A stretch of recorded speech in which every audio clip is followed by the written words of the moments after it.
Oke, baiklah. Assalamualaikum warahmatullahi wabarakatuh. Kembali kita lanjutkan proses pembuatan laporan keuangan dari UD Sejuk Indonesia ya. Ini adalah untuk soal paket 2, di mana pada pertemuan sebelumnya kita sudah sampai pada tahapan menyusun laporan laba rugi, kemudian dilanjutkan dengan laporan perubahan modal. Oke, khusus pada pertemuan hari ini saya akan membahas terkait bagaimana cara menyusun laporan neraca keuangan ini. Langsung saja untuk mempersingkat waktu, di sini untuk mengisi laporan neraca atau menyusun laporan neraca, data yang akan kita gunakan adalah data yang ada di laporan neraca lajur atau worksheet ya, khususnya data saldo yang ada di kolom neraca ini. Ya, jika sebelumnya untuk menyusun laporan laba rugi kita gunakan data yang ada di neraca lajur yaitu kolom laba, maka untuk menyusun laporan neraca ini kita akan gunakan data saldo yang ada di kolom neraca. Kalau kita lihat di sini untuk data saldo neraca atau yang ada di kolom neraca itulah data saldo yang berhubungan dengan data-data akun, yaitu yang terkait akun harta, kemudian akun utang dan akun modal. Nah, data inilah yang akan kita gunakan atau data akun ini. Nah, sekarang kita langsung saja untuk menyusunnya. Kita mulai dari sisi aktiva ya, di mana untuk sisi aktiva sendiri adalah terkait informasi data keuangan dalam bentuk harta, ya, baik itu harta lancar maupun harta tak lancar. Lalu di sisi pasiva itu terkait saldo akun yang berhubungan dengan saldo-saldo akun utang, baik utang jangka pendek maupun utang jangka panjang. Lalu kemudian terkait modal usahanya. Langsung di sisi aktiva, di sini kita akan coba masukkan data-data akun yang berhubungan dengan current asset atau yang masuk dalam kategori current asset. Nah, yang masuk dalam kategori current asset di sini kita lihat bahwa untuk data akun yang kategori aset itu adalah data akun yang kode awalnya adalah angka 1, berarti yang ini. Oke, inilah data-data akun yang masuk dalam kategori aset. Nah, di sini kita lihat bahwa untuk kategori aset, ini ada current asset dan fixed asset. Nah, yang masuk dalam kategori current asset itu adalah akun-akun yang kode keduanya itu adalah angka 1. Jadi, kalau kita lihat di sini, untuk data current asset itu adalah data akun mulai dari cash in bank sampai PPN income, yaitu kode akun 1, yang kode keduanya juga 1. Sedangkan yang kode akun kedua, akunnya adalah 2, maka yang masuk dalam kategori fixed asset. Oke, sekarang kita masukkan dulu yang akun-akun yang masuk dalam kategori current asset, yaitu akun yang kode pertamanya 1 dan kode yang keduanya adalah angka 1. Kita masukkan ke sini sebagai data akun yang masuk dalam kategori current asset. Oke, lalu kemudian yang kedua, yang masuk dalam kategori fixed asset adalah akun yang kode keduanya angka 2. Jadi kode pertama angka 1, kode keduanya 2. Di sini ada dua akun yaitu equipment at cost dan equipment accumulate. Kita masukkan di sini. Oke, setelah kita masukkan, baru kita masukkan saldonya di sini. Yaitu yang pertama saldo current asset mulai dari cash in bank sampai dengan PPN income. Kita lihat di sini untuk kategori current asset ini saldonya kita ambil dari kolom neraca saldo ya, kolom neraca ya. Berarti dari sini ya kita masukkan yang berarti yang ini. Perhatikan bahwa saldo normal aset itu ada di sisi debit. Di sini ada satu akun yang saldonya ada di kredit. Kalau kita lihat di sini adalah untuk akun allowance for the full debt. Nah, allowance for the full debt itu masuk dalam kategori saldo kontra. Sehingga saldo allowance ini nanti sifatnya pada saat kita masukkan dalam laporan neraca, dia akan mengurangi nilai saldo normal.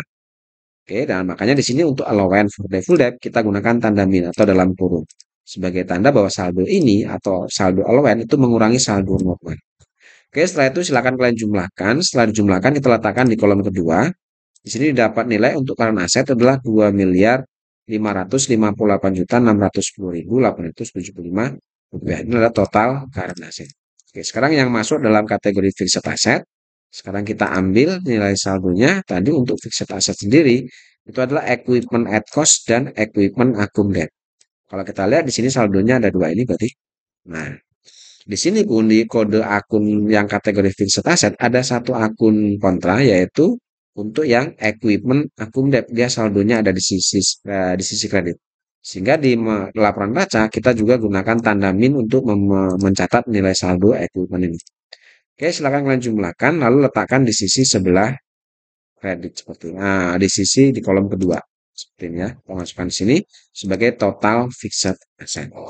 Lalu kemudian setelah current asset sudah ditemukan totalnya, lalu fixed asset juga sudah ditemukan totalnya, maka ini kita jumlahkan, kita letakkan di total aktif seperti ini. Oke, sehingga total aktiva adalah 2.562.735.875 rupiah. Inilah total aktiva. Oke, sekarang kita masuk ke sisi pasifa.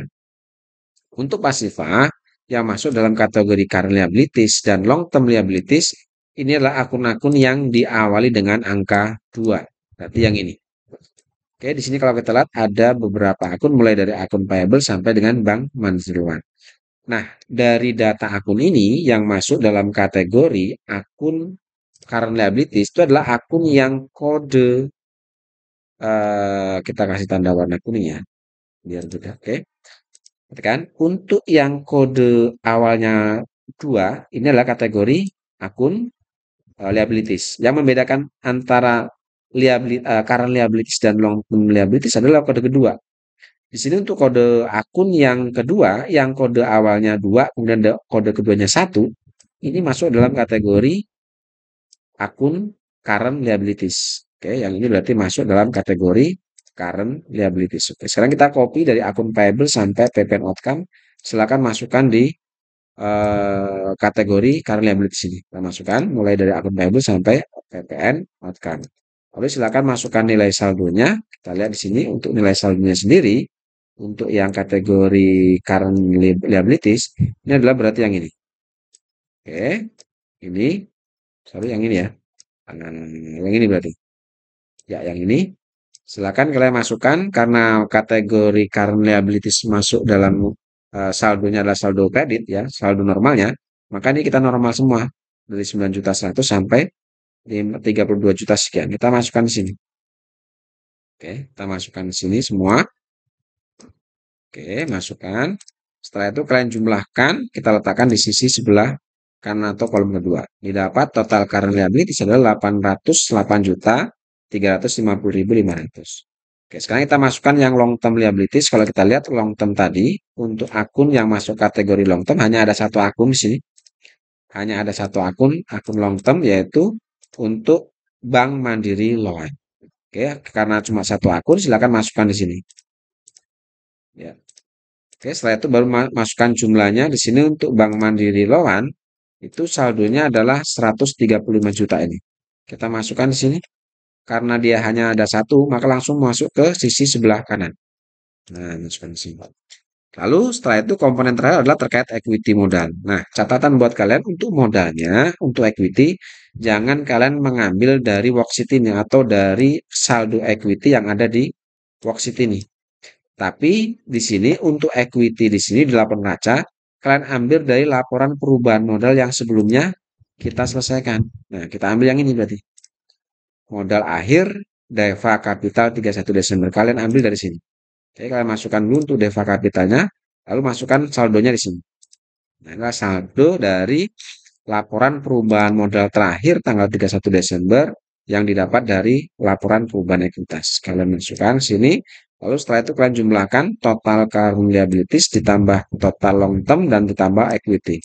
Jumlahkan, lah taruh sini. Oke, setelah dijumlahkan, perhatikan jumlahnya antara sisi aktiva dan pasiva ini sudah sama, yaitu masing-masing 2.592.736.875 rupiah. Oke, seperti cara menyusun laporan neraca. Saya rasa tidak terlalu sulit ya. Dan untuk pertemuan selanjutnya kita akan coba bahas mengenai bagaimana cara menyusun laporan. Cukup ya, terima kasih. Assalamualaikum warahmatullahi wabarakatuh.